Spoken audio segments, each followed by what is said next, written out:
Berjumpa lagi dengan Albarak. Kita lanjutkan cerita kelahiran kembali Dewa Abadi tanpa nama. Jangan lupa share, like, komen, dan subscribe.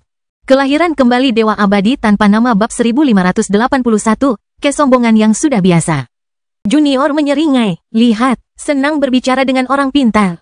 Setidaknya kau seperti itu, ayah palsu. Dasar bocah ingusan. Dion tertawa, aku harus mendapatkannya dari seseorang. Junior mengangguk seolah-olah itu wajar saja, rambut putihnya yang panjang berkibar pelan tertiup angin. Meskipun tingginya hampir mencapai pertengahan paha Dion hampir merasa putranya ini sejajar dengannya. Tidakkah menurutmu kau harus menebusnya padaku? Dan bagaimana kau ingin aku melakukan itu? Gampang, aku bosan di sini, tidak banyak yang bisa dilihat. Aku ingin pergi ke tempat lain. Aku juga ingin mulai berkultivasi, tetapi setiap kali aku bertanya, semua orang selalu mengatakan masih terlalu pagi. Tapi Aiden sudah bisa menghajarku, aku tidak suka itu. Junior mengerutkan kening dan menyilangkan lengan kecilnya, ekspresi yang sangat serius muncul di wajah manisnya. Aiden bisa melakukan itu? Tentu saja, ayahnya adalah putra surga. Dia memiliki kemampuan bawaan yang bahkan tidak ku ketahui tanpa berlatih. Yaitu, dia terlalu cepat. Aku tidak bisa mengejarnya. Jika kamu ingin berkultivasi, aku akan membantumu berkultivasi. Setidaknya aku berutang padamu sebanyak itu. Namun, sebelum kamu melakukannya, ada sesuatu yang penting untuk kubicarakan denganmu. Kamu terlalu pintar. Kamu seharusnya tahu apa yang kumaksud, kan? Junior terdiam sejenak. Kita terlalu mirip, bahkan untuk seorang ayah dan anak. Akhirnya Junior berkata, ada rasa tidak nyaman yang jelas di matanya yang besar dan berwarna perak. Jelas bahwa ini bukanlah topik yang ingin dia bicarakan. Ada batasan kesamaan antara ayah dan anak. Mereka boleh saja terlihat mirip, tetapi mengapa Junior terlihat persis seperti Dion? Tentu, kulitnya lebih pucat dan warna rambut serta matanya berbeda, tetapi itu tidak cukup untuk menjelaskannya. Tentu saja, kebanyakan anak akan mengabaikan hal ini. Namun, orang harus ingat bahwa Dion, bahkan sebagai anak berusia kurang dari 10 tahun, telah menimbulkan kegaduhan di dunia fana. Versi dirinya yang berusia 3 tahun ini sudah memiliki kecerdasan yang jauh melampaui usianya. Namun, itu pun belum cukup. Yang benar-benar membuat Junior kesal adalah perasaan dalam hatinya. Dia tidak menganggap Madeline sebagai ibunya. Dia mencintainya, tetapi itu bukan cinta normal yang seharusnya dirasakan seorang pria terhadap ibunya, itu lebih seperti cinta pertama seorang anak. Itu adalah cinta yang tidak mengenakan yang harus dia abaikan sebagian besar waktu. Perasaan ini tidak hanya terbatas pada Madeline. Sama halnya ketika ia melihat Amporae, Ri, atau Clara. Lebih buruknya lagi, ia juga tidak melihat Dion sebagai seorang ayah. Ia melihat pantulan dirinya sendiri. Ia tidak ingin menjadi seperti Dion, seperti seorang anak yang ingin menjadi seperti ayahnya. Ia merasa Dion sudah menjadi ayahnya. Dia punya pikiran dan perasaan yang dia sadari betul bahwa dia tidak memeliharanya sendiri.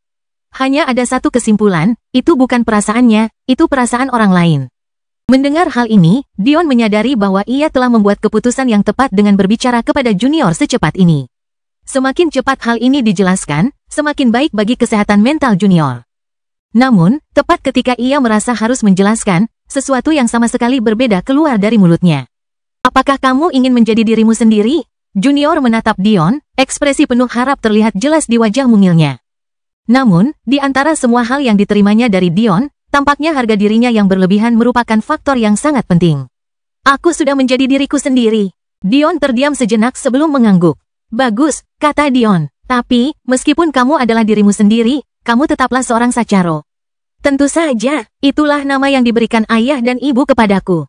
Dion tahu bahwa ayah dan ibu yang ia maksud bukanlah dirinya dan Madeline, melainkan Jenderal dan Santa Sacharo. Jika itu jalan yang ingin Anda tempuh, kata Dion sambil tersenyum, kami orang-orang Sacharo punya banyak beban.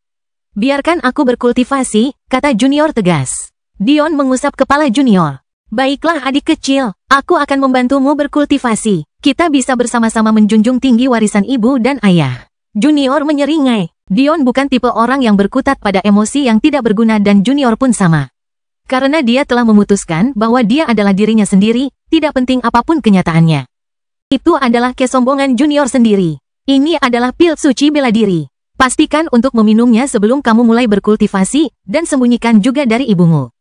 Mereka akan membunuhku jika mereka tahu aku mengizinkanmu mulai berkultivasi. Dion menyeka keringat dingin dari dahinya. Dia dan Junior telah mencapai kesepakatan. Ketika bersama, mereka adalah saudara. Namun, mereka tetaplah ayah dan anak bagi seluruh dunia. Lebih baik tidak ada yang tahu bahwa Dion memiliki klon karena hal itu akan menyebabkan lebih banyak masalah daripada hal lainnya. Untungnya konstitusi Dewa Kematian mengubah penampilan Junior sehingga klon itu bisa bertahan hidup. Junior mengambil pil Martial Saint dan menyeringai. Mengonsumsi pil Martial Saint sebelum atau setelah seseorang mulai berkultivasi memiliki beberapa perbedaan besar. Jika seseorang meminumnya sebelum berkultivasi, Anda akan memperoleh denyut nadi ilahi dan meridian dewa sejati. Ini berarti Junior dapat memperoleh sesuatu yang Dion butuh waktu lebih dari 100 tahun untuk mendapatkannya dengan segera. Apakah kau ingin mengolah teknik kultivasiku? Atau kau ingin mengikuti metode Orcus? Mengapa saya tidak memilih teknik kultivasi terbaik yang pernah diciptakan? Namun, saya menginginkan ajaran inti Orcus lainnya. Dion mengangguk. Aku akan memberikannya kepadamu saat kultivasimu sudah cukup tinggi. Sebagian besar adalah teknik tingkat dewa dan teknik yang lebih tinggi, jadi kamu tidak bisa menggunakannya sampai ke alam Dao. Kamu bisa melatih teknik kultivasi jiwa Soul Ren milikku, tetapi kamu membutuhkan pemurnian tubuh tingkat tinggi untuk menggunakan teknik pemurnian tubuh Orcus. Bahkan aku belum bisa menggunakannya. Junior mengangguk, jelas-jelas gembira. Ia dengan senang hati memasukkan semua barang ke dalam cincin spasial kecilnya. Ia biasanya membawanya kemana-mana untuk makan, tetapi kini ia menemukan tujuan yang jauh lebih baik untuknya. Tampaknya ia juga memiliki selera makan yang sama dengan Dion. Sekarang, kata Dion, berdiri tegak dan menghela napas. Apakah kau tahu sesuatu tentang batu kehidupan? Kelahiran kembali Dewa Abadi tanpa nama bab 1582, tersedak. Dion pun menjelaskan semuanya kepada Junior. Ia merasa lebih berbicara kepada seorang saudara daripada seorang anak. Hal itu membuatnya merasa lebih nyaman. Sekarang, ia tidak merasa perlu untuk menghindari Junior seperti yang telah dilakukannya sebelumnya. Aku mendengarnya memanggilku, tetapi Nenek Seles berkata aku belum siap melihatnya. Kata Junior, ia juga mengatakan kepadaku bahwa itu adalah pusat dunia ini, jadi jika aku mengambilnya, dunia ini akan runtuh. Dion tampaknya telah mengonfirmasi teorinya dengan kata-kata ini. Batu kehidupan benar-benar ada hubungannya dengan kematian. Namun, ada beberapa hal aneh lainnya. Madeline memiliki darah Ice Phoenix yang mengalir di nadinya. Jika Lifestone benar-benar tentang kehidupan, maka seharusnya itu juga memanggil Madeline, bukan? Harta karun dari 33 surga selalu mencari tuan terbaik. Siapa yang bisa menjadi tuan yang lebih baik untuknya selain perwujudan kehidupan di alam fana? Hal ini membuat Dion percaya bahwa mungkin kemampuan batu kehidupan tidak begitu seimbang. Atau mungkin ada alasan lain yang tidak disadarinya. Tapi, kata Junior setelah berpikir lebih jauh. Jika apa yang kau katakan tentang kemampuan pasif dan aktif itu benar, maka bukan salah batu kehidupan jika semua ini terjadi. Ada dua kemungkinan. Entah kau benar dan batu kehidupan itu tidak terlibat. Atau, kau hanya sebagian benar. Sebagian benar, ya, jika kau benar dan kemampuan pasifnya diketahui, maka itu tidak mungkin batu kehidupan. Itu karena itu berarti kemampuan aktiflah yang menyebabkan masalah. Tapi, karena aku bahkan belum melihat batu kehidupan, apalagi mengendalikannya, bagaimana aku bisa memicu kemampuan aktifnya? Apalagi fakta bahwa aku tidak memiliki kultivasi. Namun, ada kemungkinan juga bahwa Anda hanya benar sebagian. Mungkin selain fakta bahwa kita tidak mengetahui kemampuan aktif, kita juga hanya memahami sebagian kemampuan pasif. Jika demikian, mungkin fenomena ini juga merupakan bagian dari kemampuan pasif dan kita tidak memiliki cara untuk mengetahuinya. Tentu saja, ada kemungkinan ketiga bahwa semua ini tidak ada hubungannya dengan batu kehidupan sama sekali. Pada akhirnya, Dion hanya bisa mengabaikannya untuk saat ini. Setelah dia meninggalkan Junior bersama Delia sekali lagi, dia pergi sendiri untuk melihat fenomena tersebut, tetapi dia tidak berhasil terlalu jauh. Dia meninju tanah dan menyaksikan gumpalan kematian muncul.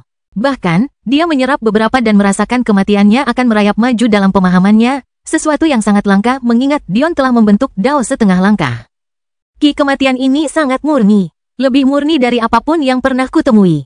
Namun, ia juga sangat lemah. Cara terbaik untuk menggambarkannya adalah sebagai jalur kehendak kematian yang sangat halus, yang termasuk di antara jalur terbaik untuk ditempuh, tetapi tingkatnya rendah.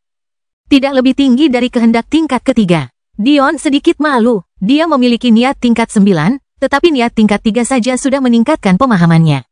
Namun, ada sesuatu yang lebih mendesak tentang hal ini.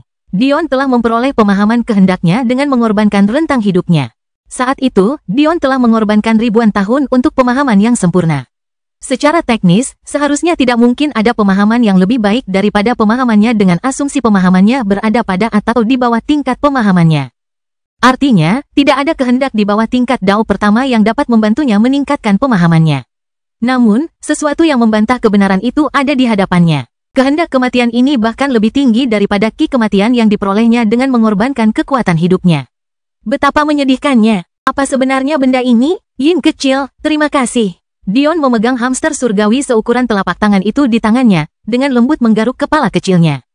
Yin kecil terkikik, menerima perlakuan berkelas atas itu sambil menjulurkan lidahnya untuk menggoda kakaknya. Aku tak percaya dia membangkitkan garis keturunannya sebelum aku, tak ada keadilan di dunia ini. Little yang berpura-pura tak peduli di permukaan, tetapi sebenarnya dia merasa sakit hati ketika adik perempuannya mendahuluinya. Mungkin tidak akan lebih dari beberapa tahun lagi sampai dia membangunkan adiknya sendiri. Karena mereka kembar, Little yang bisa mengambil manfaat dari pengalaman adik perempuannya. Namun, dia tidak akan pernah melupakan kejadian ini. Dion tersenyum. Dia mungkin terlihat aneh bagi orang lain, menepuk-nepuk sesuatu yang tampak seperti udara. Namun, dia tidak peduli saat ini saat dia berjalan di langit planet Sol. Dia tidak bisa cukup berterima kasih kepada Little Yin. Awalnya dia hanya mengirimnya agar dia punya cara untuk berkomunikasi dengan Clara dan juga agar Clara tidak merasa kesepian dan tidak berdaya. Tetapi siapa yang tahu itu akan memiliki manfaat yang begitu besar? Kepala Dion menoleh ke arah tertentu. Benturan-benturan yang terjadi dalam pertempuran yang intens menarik perhatiannya, tetapi itu bukan Awaif dan Stella. Faktanya, itu terjadi di luar batas planet Sol itu sendiri, beberapa puluh ribu mil dari atmosfer planet. Menarik, Dion tersenyum, lalu menghilang dan muncul bersama kegelapan angkasa, hanya untuk mendapati seorang wanita cantik berambut merah tengah memukul mundur seorang wanita cantik berambut ungu. Glorianis menyeka darah dari sudut bibirnya saat dia terpental, sementara Amporae, selain pola pernapasannya yang agak susah payah, tampak baik-baik saja. Tiba-tiba, suara tepuk tangan menarik perhatian kedua wanita itu. Namun, sementara mata Amporae berbinar dengan senyum tersembunyi, Glorianis tersipu malu. Tidak perlu seorang jenius untuk mengetahui apa yang terjadi. Amporae mungkin tergila-gila pada pertempuran, tetapi dia bukan tipe orang yang akan berkelahi dengan siapapun yang ditemuinya. Glorianis lah yang menyerukan pertempuran ini dan kekalahannya semakin memalukan. Suami Tuhan, Glorianis tersedak ludahnya sendiri. Apa yang baru saja kau katakan? Kelahiran kembali Dewa Abadi tanpa nama bab 1583. Aku perlu tahu. Aku mencarimu, kata Dion sambil tersenyum tipis. Kupikir kau mungkin telah kembali ke tanah Drago Kilin, tetapi ternyata kau ada di sini. Dion mengabaikan keterkejutan Glorianis dan dengan lembut memegang bahu Amporae. Terima kasih, mata Amporae berbinar. Kau tidak perlu berterima kasih padaku. Tidak, aku tahu, aku tidak bisa membayangkan betapa sakitnya dirimu untuk mempercepat pembentukan meridianmu. Aku tidak akan menjadi suami yang baik jika aku mengabaikannya. Bagaimana mungkin Dion bisa melupakan Amporae? Pertama, dia pergi berpetualang selama setengah dekade, semua demi Dion. Kemudian ketika dia kembali, alih-alih diberi hadiah oleh suaminya, dia malah terjerumus ke dalam situasi yang mustahil. Karena kamu, Clara aman. Itu bukan sesuatu yang akan pernah kuanggap remeh. Mata Zamrud Amporae berbinar-binar. Suami dan istri, Glorianis merasa ingin pingsan. Dunia ini tidak masuk akal lagi. Meskipun benar dia tidak menggunakan wujud binatang humanoid terkuatnya untuk melawan Amporae, dia yakin bahwa Amporae juga tidak akan mengerahkan seluruh kekuatannya. Jika dia tahu Amporae adalah malaikat, mungkin dia akan benar-benar pingsan. Meski begitu, perbedaan antara Glorianis dan Amporae tidak terlalu dibesar-besarkan. Lagi pula, ini bukan alam semesta asal Glorianis, jadi dia ditekan di sini. Inilah sebabnya dia tidak merasa bersalah menantang Amporae yang menghadapi lebih sedikit tekanan karena hubungan jiwanya dengan Dion. Karena aliansi mortal belum menjadi kekaisaran resmi, itu tidak dapat mengurangi tekanan yang dihadapi mereka yang bergabung dengannya. Satu-satunya alasan Dion tidak lagi menghadapi penindasan di sini adalah karena ia menjadi master sekte sejati dari puncak Soul Rending. Tetap saja, kehilangan Glorianis pun tidak membuatnya sekaget saat mengetahui bahwa Amporae sebenarnya adalah istri Dion.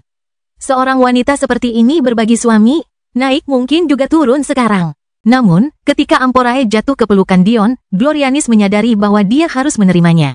Setelah Dion mengetahui rencananya, dia masih memiliki sedikit harapan. Sebelumnya, dia berencana mengorbankan salah satu anggota klannya untuk dinikahkan dengan Dion. Itu bahkan bukan pengorbanan yang sebenarnya, lagi pula, Dion tampak seperti pria yang baik dan kaya. Namun, dia terpaksa mengubah rencananya setelah Dion mengetahuinya. Bahkan, dia berencana mengorbankan dirinya sendiri sebagai ganti perlindungan klannya. Namun sekarang setelah dia tahu bahwa Amporae adalah istrinya, kepercayaan dirinya yang sebelumnya dia miliki mulai sirna. Dia harus menemukan cara lain untuk mengamankan masa depan Dream Panders. Hari yang memalukan, keluh Glorianis. Glorianis menghilang, menyelinap pergi dan membiarkan Dion menghabiskan waktu bersama istrinya. Setelah beberapa jam, Amporae pergi berlatih dan Dion kembali ke Soul Palace. Aku harus segera menuju Danau Calming. Namun, aku harus berurusan dengan Jenderal Iblis dan beberapa hal lainnya terlebih dahulu. Mereka harus bersiap memasuki tingkat tengah segera. Langkah kaki Dion tiba-tiba terhenti. Petik 1. Aku harus memeriksanya. Dion pergi ke daerah terpencil di Istana Jiwa. Namun, siapa sangka bahwa saat ia memasuki ruangan tempat Jade seharusnya tidur, ia tidak menemukan apapun kecuali aroma harum dan ruangan kosong. Tiba-tiba, pada saat itu, Dion menyadari sesuatu dan hal itu menghantamnya bagai bertenton batu bata. Jade, dia adalah Evangeline. Jade tidak dalam kondisi yang memungkinkan untuk bergerak sendiri. Menurut perkiraan Dion, akan butuh waktu beberapa tahun, bahkan dengan kemampuan penyembuhan dari batu kehidupan, untuk bisa bangun. Hukuman yang dialami Jade tidaklah kecil. Ia telah mengalami ribuan tahun waktu yang tak terhitung jumlahnya di dalam es itu. Karena efek perlambatan, bahkan Dion tidak tahu berapa lama waktu yang sebenarnya ia alami. Pikirannya perlu beristirahat dan pulih. Karena itu Dion yakin bahwa dia tidak bangun dan meninggalkannya sendiri. Apakah seseorang menculiknya? Bahkan lebih mustahil lagi. Tidak seorang pun bisa begitu saja masuk dan meninggalkan Soul Quadrant tanpa izin Dion. Satu-satunya individu yang bisa berada di sini adalah individu yang sudah ada di sini sejak awal. Individu seperti Evangeline yang belum pernah dilihat Dion sejak masalah seputar Aphrodisiac Nine Cloud yang berakhir. Dion tiba-tiba teringat Rose, pembantu kecil Evangeline. Sekarang setelah dipikir-pikir, Rose juga telah menghilang.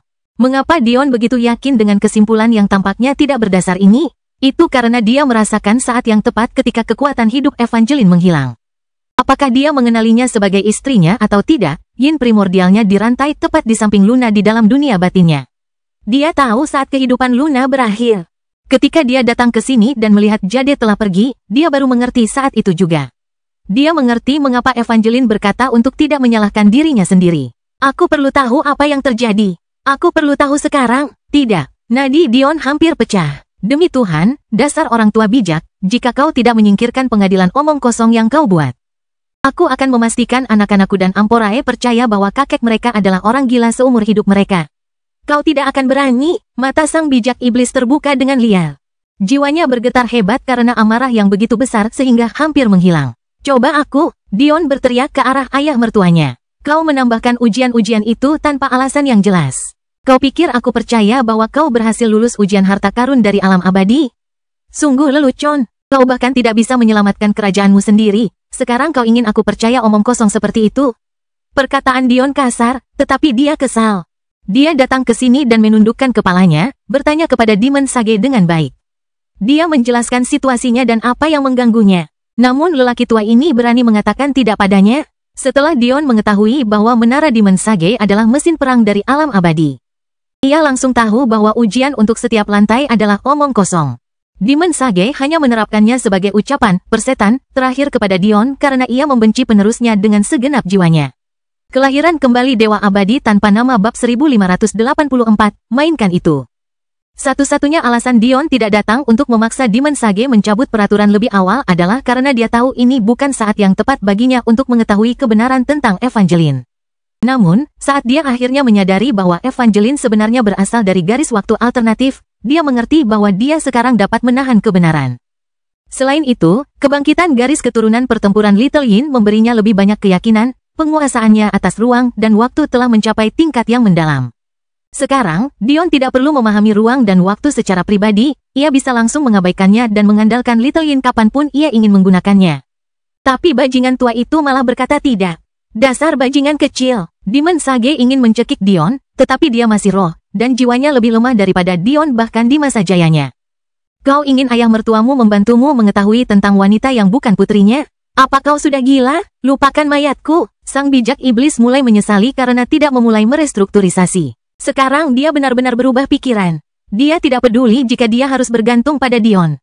Dia akan menggunakan sumber daya bajingan kecil ini dan merekonstruksi tubuhnya dan bermimpi suatu hari dia bisa menghancurkannya ke tanah.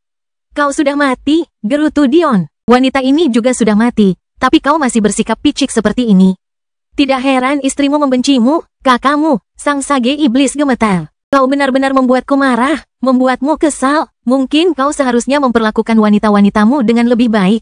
Sekarang kau ingin memproyeksikan omong kosongmu padaku. Mata Dion hampir bersinar merah. Tidak sepertimu, aku bisa mengendalikan apa yang ada di celanaku, dasar Demon Sage. Bagaimana kalau kau lebih fokus pada bagian Sage dari gelarmu dan kurang pada Demon? Demon Sage sudah sangat marah tetapi tidak tahu harus dituju. Dia hanya bisa meraung ke langit dengan sekuat tenaga. Pada akhirnya, Amporae harus mempersenjatai ayahnya dengan keras sebelum akhirnya ia membatalkan ujian tersebut yang memberi Dion akses ke semua 9 lantai menara Demon Sage. Kemudian, Dion mengganti namanya menjadi Menara Sage, mengalahkan Demon hanya untuk membuat Sargeras semakin marah. Dion hampir tidak peduli dengan kemampuan 7 lantai yang belum disentuhnya. Dia tidak ragu untuk mengabaikan semuanya dan memanggil roh menara. Tolong tunjukkan padaku apa yang terjadi malam itu. Aku perlu tahu. Roh menara itu tampaknya tidak memberikan respons yang biasa, hambar, dan hanya melanjutkan permintaan Dion tanpa suara. Seperti ini, bayangan-bayangan yang berkedip-kedip mulai terbentuk di depan mata Dion. Akhirnya, Dion dapat melihat kejadian-kejadian yang terjadi malam itu sebagaimana adanya. Dion berdiri di aula sederhana di lantai 9 Menara Sage yang mirip dengan ruangan tempat ia membesarkan tikus-tikus itu. Ia hampir tidak menyadari ketika 2 tangan memegang salah satu tangannya. Pemiliknya tidak lain adalah Ri dan Amporae. Mainkan. Dion menggenggam tangan kecil mereka, menatap ke arah roh menara dengan tegas. Dinding kosong di hadapan Dion bergeser. Untuk pertama kalinya, ia melihat kecantikan Evangeline, bukan Jade, dengan kekuatan penuh. Dion menonton ulang pertarungannya melawan efek afrodisiak Nine Cloud yang melihat Dion berjuang hingga pingsan alih-alih melompat pada wanita cantik di hadapannya membuat Ri dan Amporae lebih mudah menerima apa yang terjadi selanjutnya. Aku bangga menjadi istrimu. Ucapan Jade menggantung di bawah langit malam saat penampilannya berubah untuk terakhir kalinya menjadi dirinya yang sebenarnya. Dia hanya bisa digambarkan sebagai dewi yang turun. Rambut emasnya berkilauan lebih seperti cahaya yang dipenuhi kemurnian, bukan helaian rambut yang terpisah-pisah. Matanya berbinar, berputar-putar dengan warna ungu, biru, dan hijau yang seperti kabut. Setiap fitur wajahnya adalah puncak kesempurnaan, dari hidung mancungnya yang kecil, hingga bibirnya yang merah muda penuh, bahkan hingga jari-jari ramping yang membelai pipi Dion. Aku tidak tahu malu, bukan? Jade tersenyum, memeluk Dion. Kau tidak punya pilihan selain menerimaku sekarang. Jade terkekeh sendiri. Kebahagiaan di matanya terlihat jelas oleh semua orang, itu adalah jenis cinta yang telah tumbuh hingga ke titik tanpa syarat. Mustahil untuk mengatakan apakah ada sesuatu yang bisa dilakukan Dion untuk memancing kebencian Jade. Tetapi yang membuat kemungkinan itu semakin mustahil adalah kenyataan bahwa Dion hampir selalu membuat pilihan yang sempurna. Kau mungkin tidak mengenaliku, tapi kupikir lebih baik begini, suami kecil. Kau tahu versi diriku yang kubenci sampai hari ini, versi yang kuharapkan dapat kuhapus dengan pengorbananku. Jade mencium Dion sesekali di sela-sela pembicaraannya. Bukan untuk memanfaatkannya, tetapi untuk menahan nafsu birahinya sedikit lebih lama sehingga ia bisa terus berbicara. Ia tahu betul bahwa Menara Sage mampu merekam segalanya. Lagi pula, ia tahu semua rahasia Dion yang paling intim meskipun ia tidak pernah secara resmi diberi gelar istri. Saya akan mulai dengan menceritakan apa yang terjadi pada saya, meskipun jika Anda menonton ini, kemungkinan besar Anda sudah mengetahuinya sekarang. Suami kecilku selalu sangat pintar. Entah mengapa, melihat mata Jade berbinar bahagia setiap kali mengucapkan kata suami membuat jiwa Dion hancur berkeping-keping. Kegembiraan yang polos dan murni itu. Dia ingin mengalihkan pandangannya, dia ingin berpura-pura itu tidak ada. Setelah Mei Ying melarikan diri dari klan Daiyu, dia tidak tahu bahwa kemampuan empati sejati semu milikku telah lama terlihat olehnya. Meskipun sebenarnya itu adalah motivasi egois yang menyebabkan aku melepaskannya meskipun mengetahui rencananya. Aku harus mengatakan bahwa itu adalah salah satu dari sedikit tindakanku yang tidak membuatku menyesal dari masa itu. Saya mengganti bulu burung Phoenix es dan api yang dia kira telah dia ambil dan menggunakan manifestasi klan Eostre saya untuk memunculkan citra palsu yang dia yakini nyata. Setelah ini, saya menyembunyikan bulu asli dan menggunakannya sebagai daya ungkit untuk memutuskan pertunangan saya dengan Chen Glei. Namun, saya juga meminta banyak hal lainnya. Kelahiran kembali Dewa Abadi tanpa nama bab 1585, usia tua. Hadiah terpenting yang aku minta adalah inti jiwa Yin. Awalnya, aku berencana menggunakan kekuatan baru ini untuk membalas dendam padamu, suami kecil. Namun, setelah aku menyerapnya, sesuatu yang mengejutkan terjadi. Luka-luka di jiwaku yang disebabkan oleh manifestasi klanku telah disembuhkan. Tidak secepat kedengarannya. Awalnya itu adalah perasaan kecil. Pikiranku menjadi tidak terlalu gelap dan aku mulai merasakan emosi seperti penyesalan dan rasa bersalah sekali lagi. Beberapa minggu kemudian, akhirnya aku menyadari apa yang telah kulakukan. Saat itulah aku memasuki kerajaan Elfin sekali lagi dan Primrose membantuku menyegel diriku sendiri.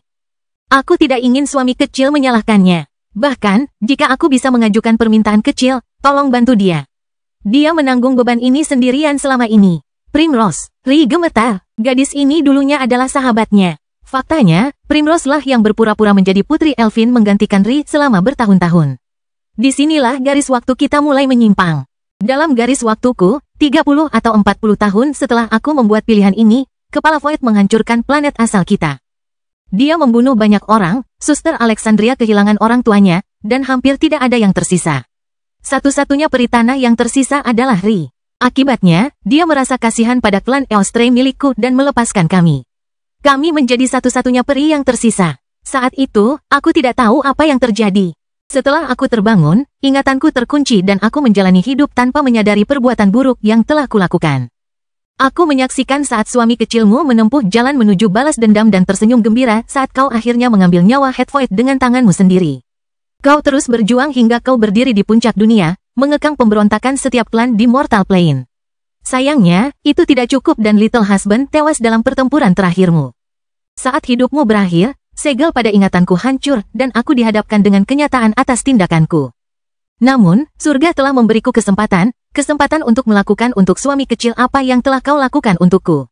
Aku memasuki perpustakaan abadi. Suami kecil tahu betul tentang perpustakaan abadi. Bangunan itulah yang menyebabkan jatuhnya kerajaan Demon Sage, belum lagi para pahlawan yang tak terhitung jumlahnya sebelum dia. Dengan demikian, Anda juga tahu masalah dengan Timeless Library. Perpustakaan ini memindahkan penggunanya ke titik waktu acak, baik maju maupun mundur. Masalahnya adalah secara logika, waktu maju tidak terbatas dan waktu mundur terbatas, setidaknya menurut pemahaman dangkal kita manusia. Akibatnya, Anda dijamin akan dipindahkan ke masa depan. Inilah yang ditentukan oleh probabilitas. Satu-satunya cara untuk mengekang kemungkinan ini adalah dengan menuangkan sumber daya yang tak terbatas ke dalam Timeless Library. Hanya dengan begitu Anda dapat membatasi rentang waktu ke rentang yang lebih ketat. Namun, disinilah Timeless Library terungkap atas penipuannya. Perpustakaan abadi mengambil keuntungan dari individu-individu. Mengumpulkan sumber daya dalam jumlah yang sangat besar karena memaksa para ahli untuk mencoba dan membatasi apa yang disebut keacakannya. Namun kenyataannya adalah bahwa sumber daya ini disimpan dan digunakan untuk melawan mereka yang berusaha menyelamatkan dunia fana dan pada akhirnya, individu-individu tersebut dibawa ke titik waktu yang paling tidak mereka inginkan. Suami kecil mengungkap kebenaran ini. Perpustakaan abadi tidak pernah menjadi harta karun. Lebih tepat dikatakan bahwa itu adalah batu filsuf.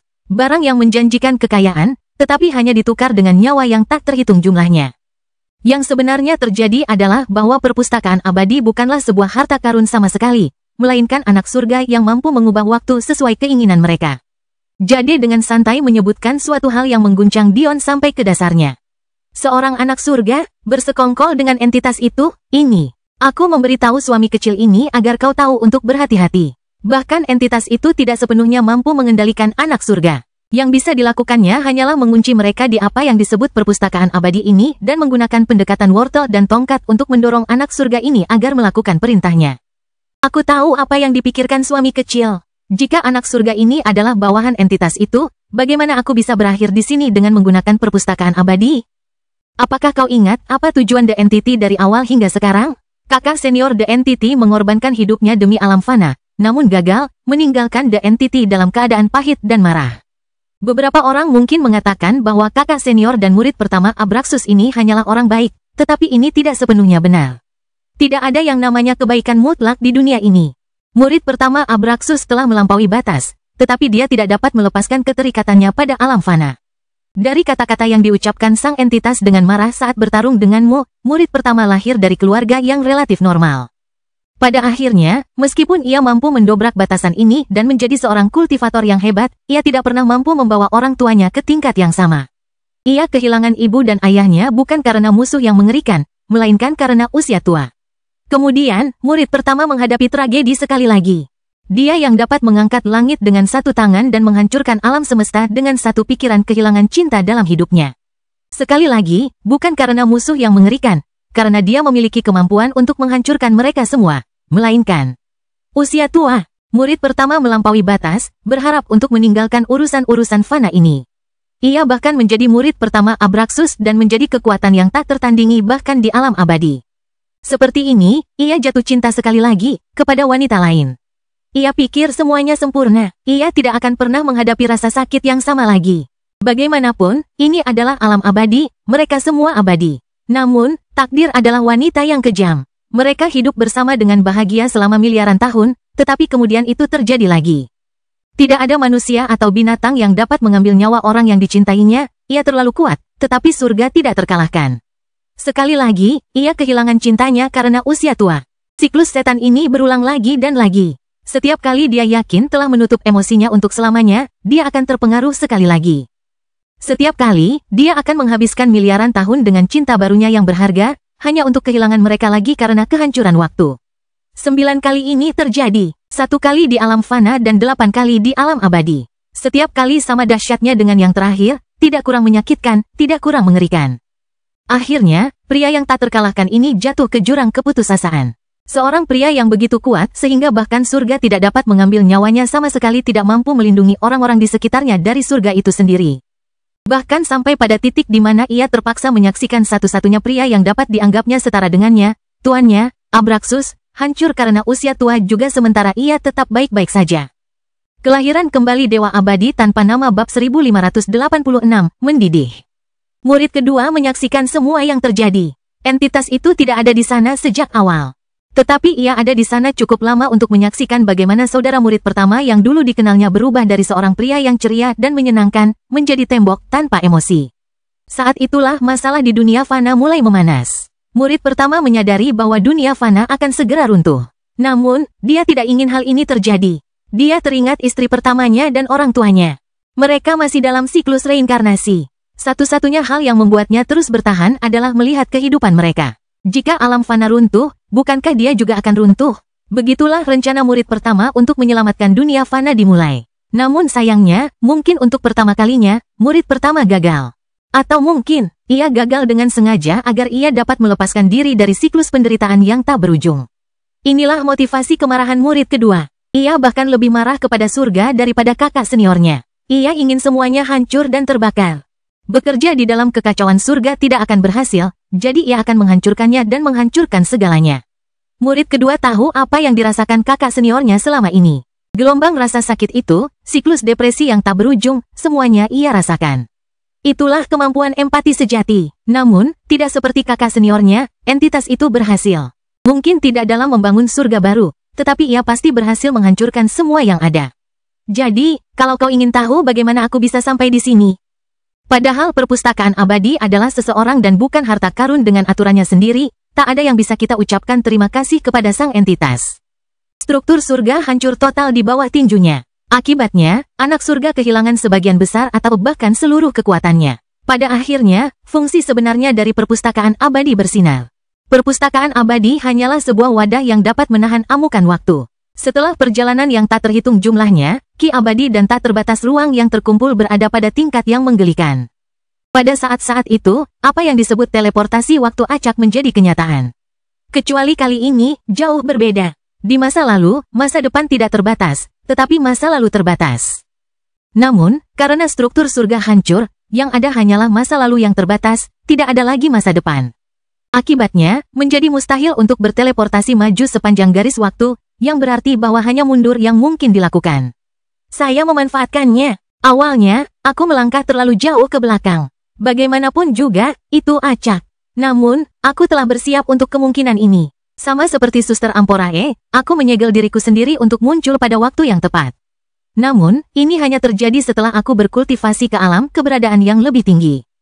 Jika aku tidak mencapai tingkat ini, pikiranku tidak akan mampu bertahan dalam tidur yang begitu lama. Saya berhasil melewati banyak bahaya dan syukurlah akhirnya berhasil. Saya kemudian tertidur dan terbangun tidak lebih dari 50 tahun yang lalu. Ketika aku terbangun, aku mengerahkan segala dayaku untuk tidak mencari suami kecil. Sebaliknya, aku mencari dengan saksama dan keras untuk menemukan murid yang cocok. Pada akhirnya, aku memilih seorang gadis kecil bernama Rose. Kau harus mengenalnya sedikit, suami kecil. Dialah yang menyiapkan jubah muridmu untukmu. Jade tersenyum tipis. Namun, ini hanya sebagian kecil dari tugasku di sini. Mengasuh Little Rose hanya dimaksudkan untuk membantu diriku di masa kini tumbuh menjadi seorang ahli yang dapat membantu Little Husband.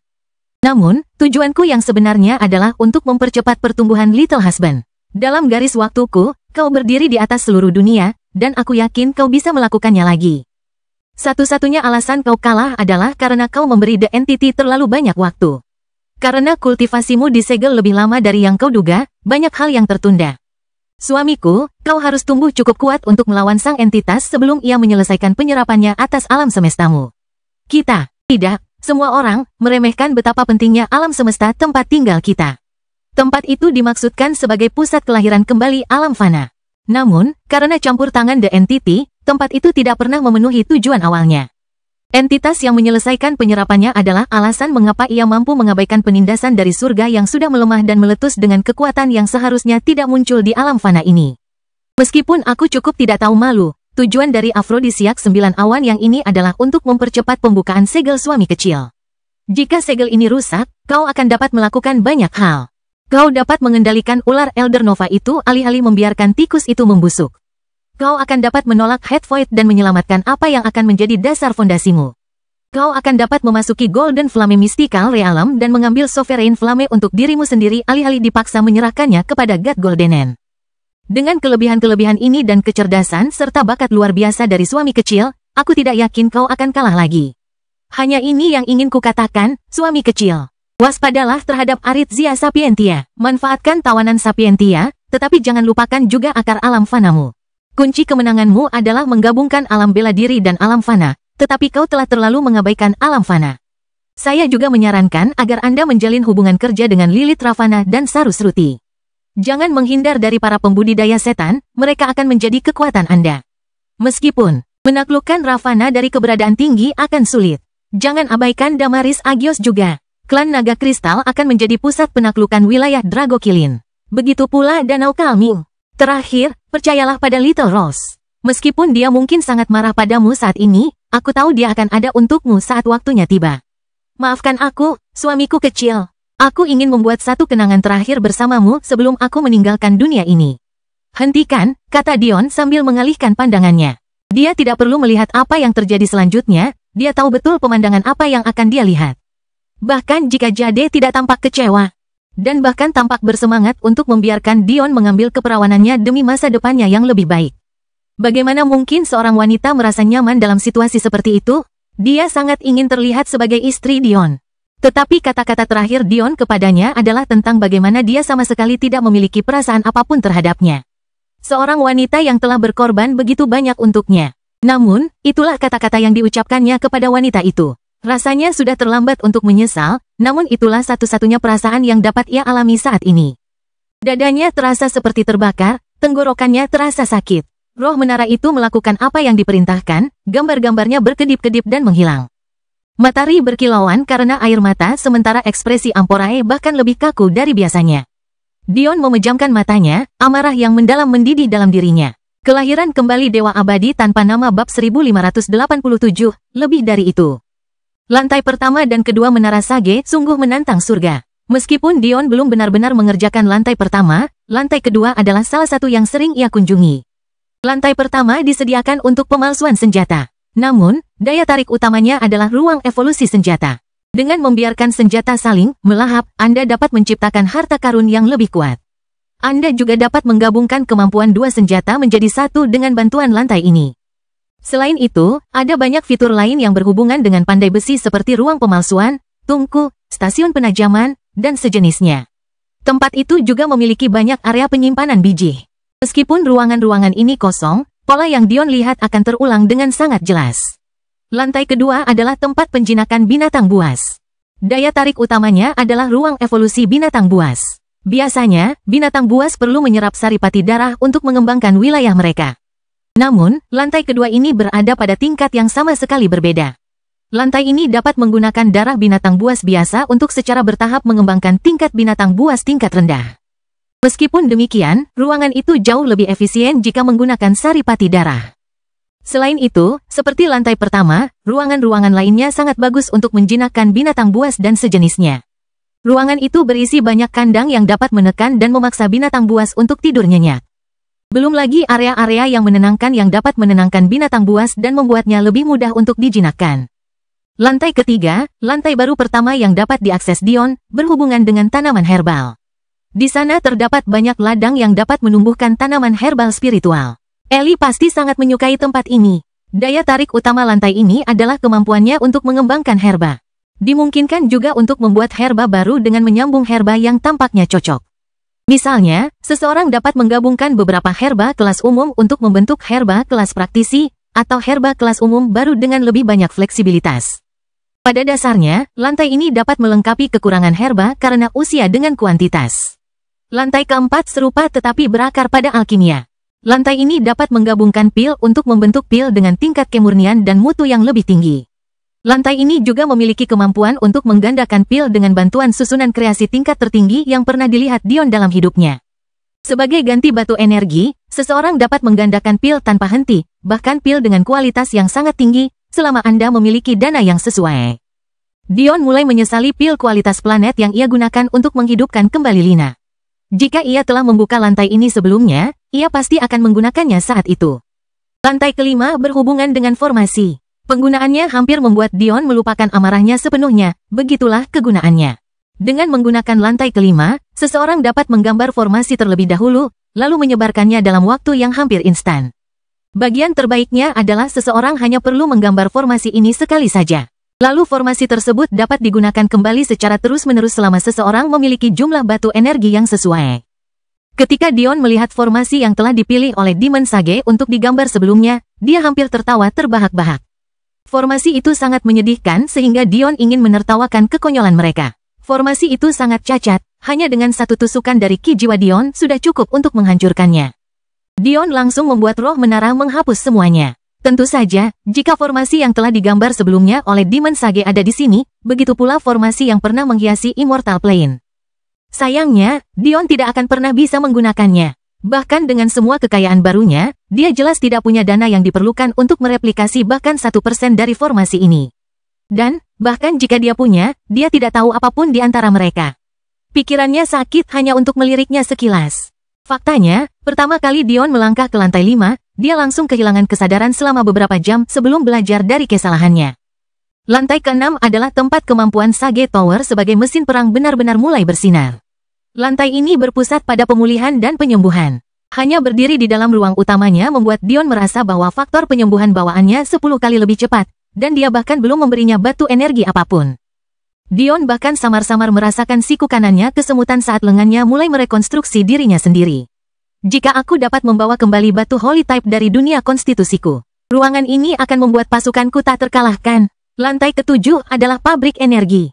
Ketika roh menara menjelaskan fungsinya kepadanya, Dion mulai mengerti mengapa mesin perang ini hanya mungkin berasal dari alam abadi.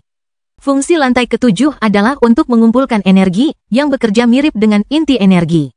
Namun, ada beberapa perbedaan. Kemampuan inti energi untuk menyedot energi adalah kemampuan aktif yang bergantung pada kecakapan penggunanya. Karena itu, Dion bingung bagaimana ia dapat menyerap energi primordial dari seluruh alam semesta dalam sekejap, padahal ia jelas tidak memiliki kekuatan untuk melakukan hal seperti itu.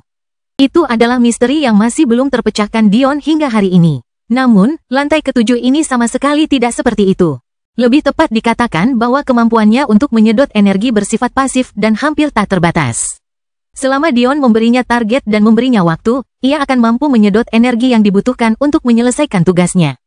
Bahkan, adalah mungkin untuk memberi daya pada menara Sage sepenuhnya dengan bantuan lantai ke-7 dan tidak perlu menginvestasikan satu batu pun ke dalamnya. Apa makanan yang paling disukai di lantai 7?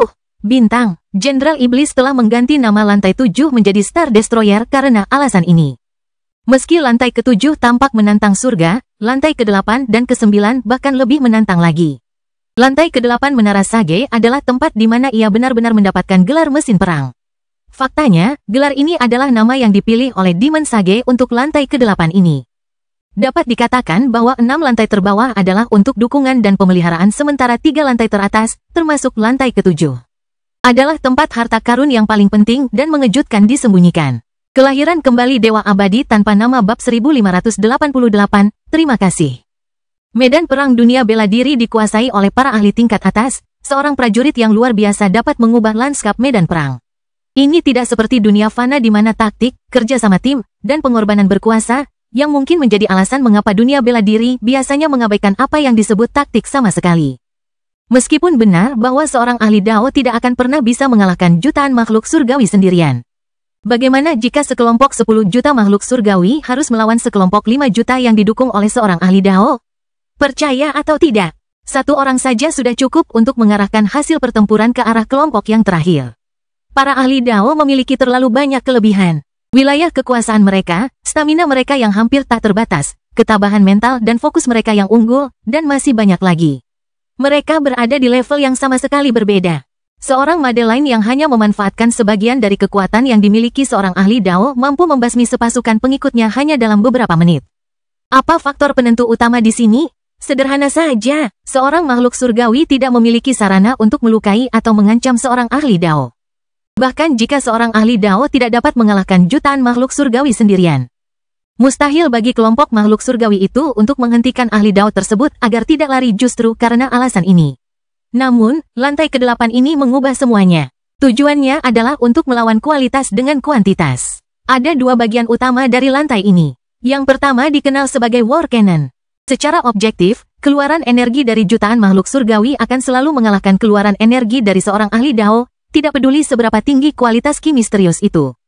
Masalahnya adalah bahwa jutaan makhluk surgawi ini tidak memiliki kemampuan untuk memfokuskan energi ini menjadi serangan yang kohesif.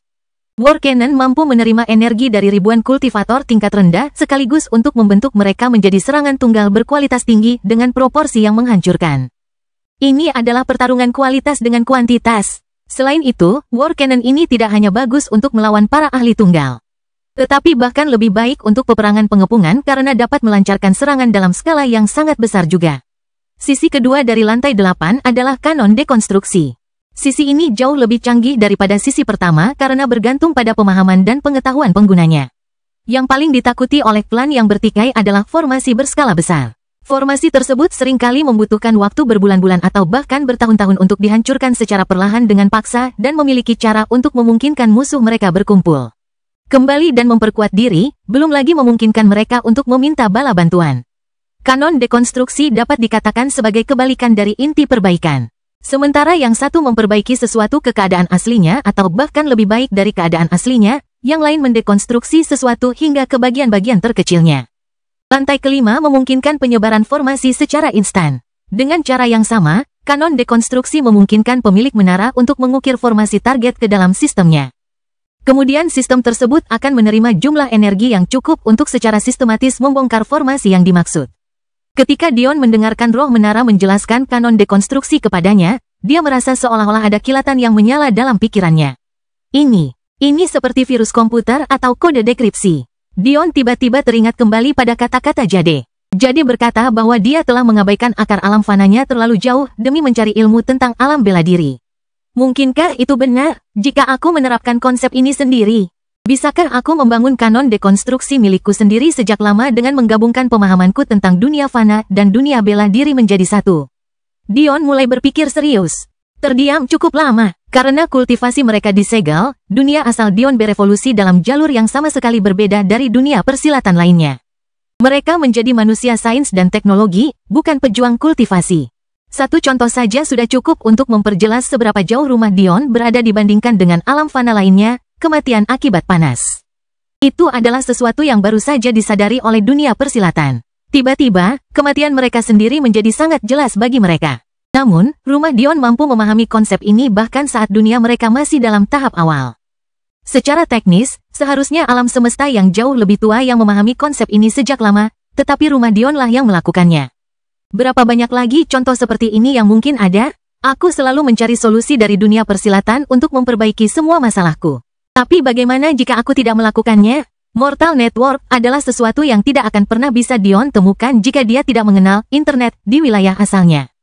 Konsep yang sangat fana ini membuat Sapientia yang sangat kuat berlarian seperti ayam tanpa kepala. Jika hanya satu konsep yang mendorong mereka sejauh ini, apa yang bisa dilakukan yang lain?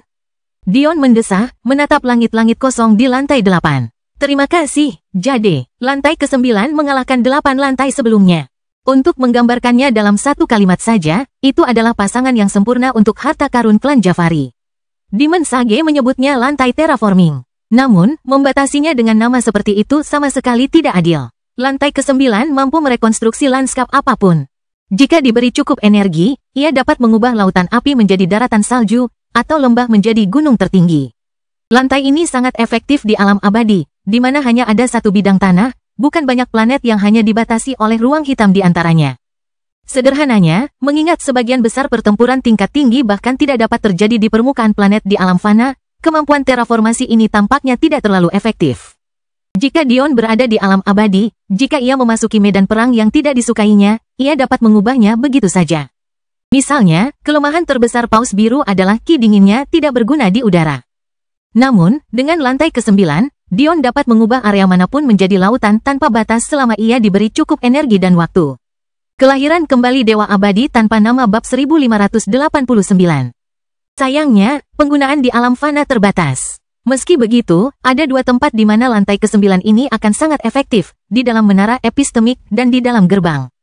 Baik itu lantai orang suci, surgawi, dan Dao, atau medan perang kampanye, semuanya adalah lahan yang sangat luas yang dapat menahan pertempuran tingkat tinggi.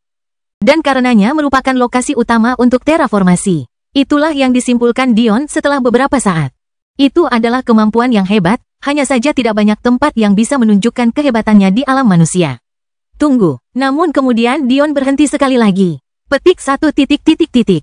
Bagaimana jika salah satu bagian yang paling merepotkan dalam membangun sebuah kerajaan di dunia yang sedang berkembang adalah jarak yang sangat jauh di antara segala sesuatunya?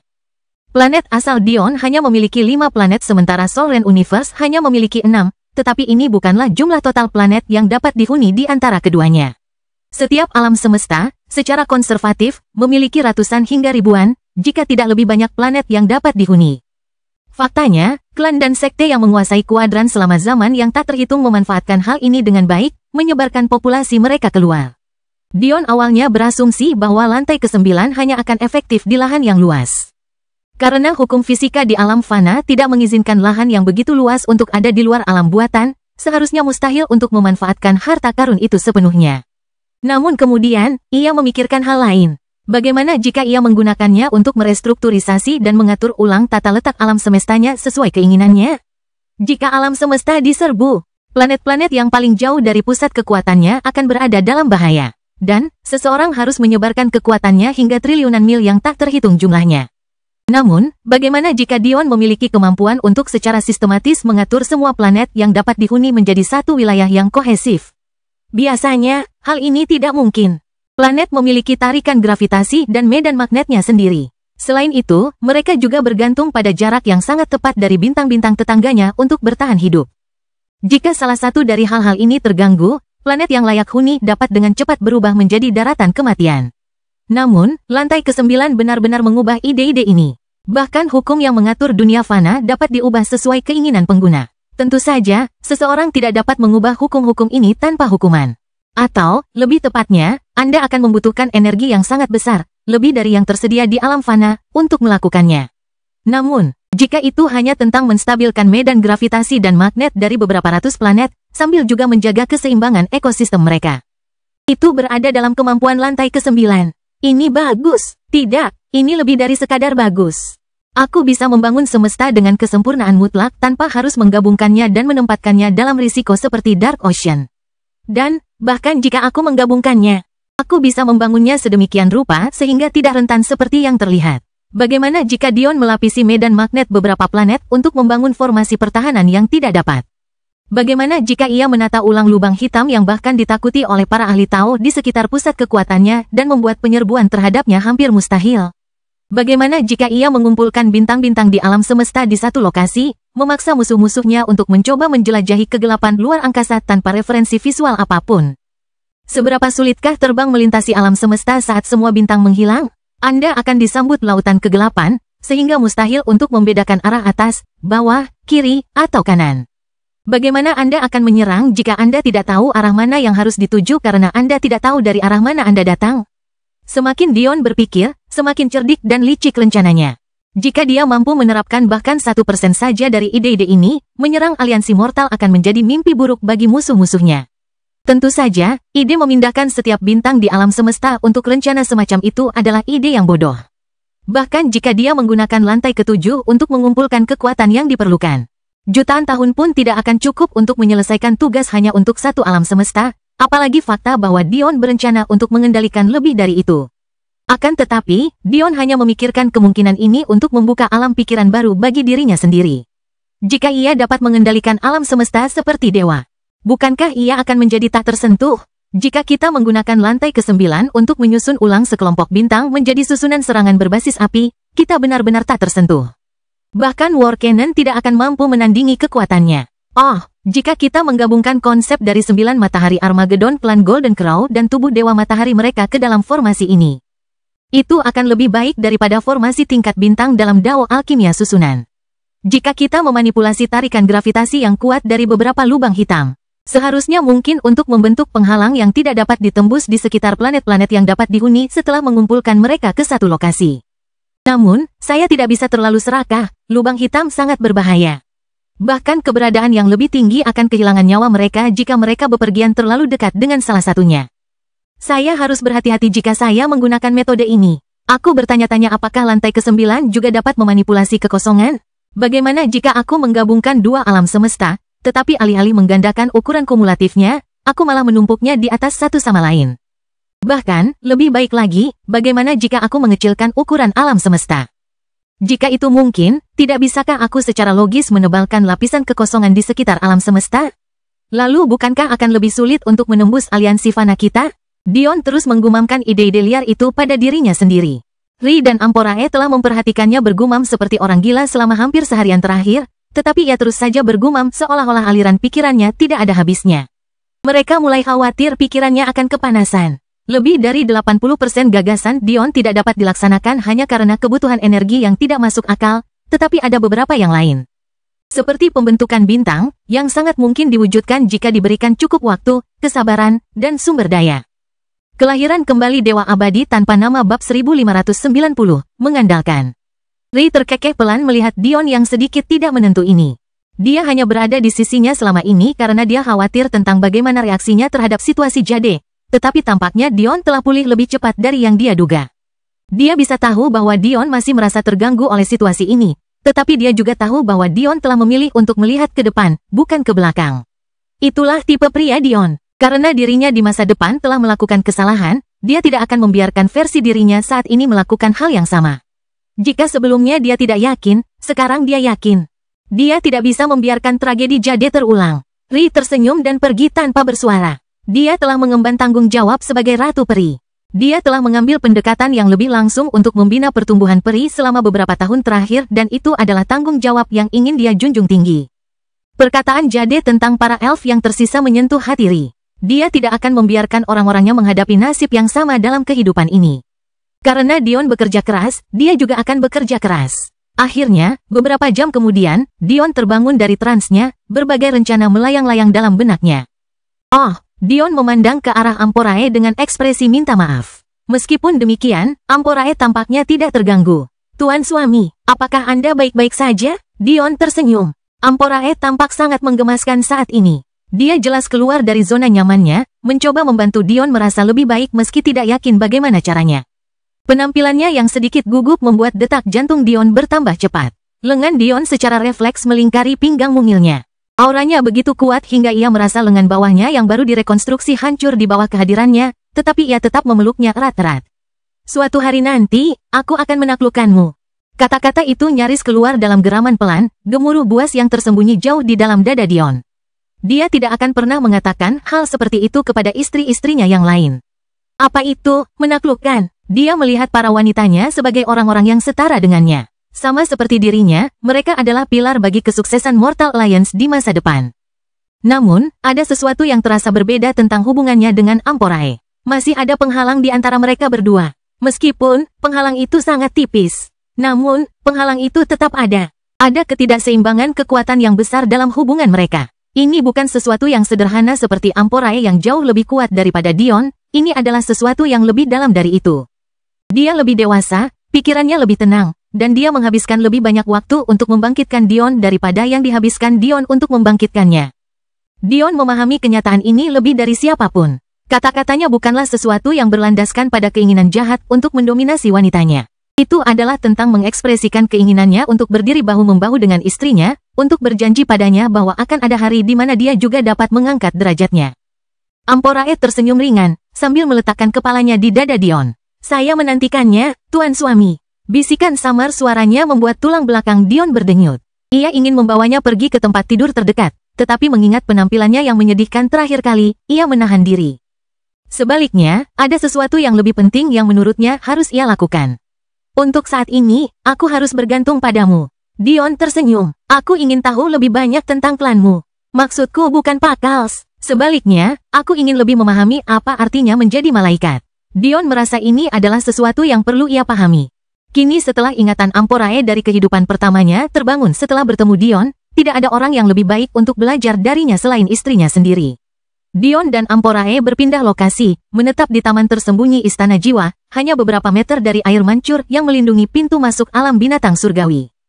Taman kecil itu tetap cantik seperti biasanya. Setelah memberi penghormatan di makam Mia dan Bella, pasangan itu duduk di depan aliran air kecil. Amporae duduk dengan gembira di pangkuan Dion. Tampaknya meskipun dia sadar bahwa dia mengenakan celana hubungan mereka, dia tetap tidak keberatan berpura-pura rapuh demi Dion. Siapa tahu, mungkin itulah alasan sebenarnya dia bersikeras memanggilnya Lord Husband. Anda mungkin sudah tahu bahwa malaikat terbagi menjadi dua kategori. Malaikat neraka dan malaikat. Yang satu dikenal karena kehebatan tubuh mereka, sedangkan yang lain dikenal karena kendali, manipulasi, dan keluaran ki mereka. Tetap saja, ada beberapa kategori khusus seperti yang selalu ada. Ayahku, dari kehidupan pertamaku, memiliki sayap hitam yang diwarnai merah. Warna yang berlapis seperti ini di atas pilihan jalanmu hanya mungkin bagi malaikat dengan kemurnian dan pemahaman darah yang tinggi. Jalan bersayap merah adalah jalan pertempuran dan darah. Meskipun biasanya aku bersayap putih, seperti ayahku, sayapku juga berwarna merah. Yah, mungkin berwarna bukanlah kata yang cukup kuat. Kata-kata Amporae terhenti. Karena sepertinya dia tidak berniat menyelesaikan pikirannya, Dion tidak mendesaknya. Dia belum cukup stabil untuk membantunya menanggung bebannya, jadi siapa dia yang mendesaknya untuk mengungkapkan rahasianya? Tuan Suami sedikit, tidak, lebih dari sedikit istimewa. Kau tampaknya tidak memiliki darah malaikat, tetapi kau jelas memiliki sayap malaikat dan memiliki kemampuan yang sama dengan malaikat. Selain itu, kau dapat mengeluarkan sayap putih, hitam, dan bahkan emas. Selain semua ini, kau dapat menampilkan karakteristik dari Yang Mulia, malaikat tertinggi, tahta, kerubim, dan serapim. Amporae menarik napas dalam-dalam. Kau mungkin sudah menduganya, tetapi Yang Mulia memiliki 2 pasang sayap, Malaikat Agung memiliki 3 pasang sayap, Singgasana memiliki 4, Kerub memiliki 5, dan Serafim memiliki 6. Meskipun suami dewa belum membentuk pasangan ke-6-nya, kau telah memasuki wilayah Kerub. Dion menahan tawa, menyebabkan Amporae menoleh ke belakang dan menatapnya dengan bingung.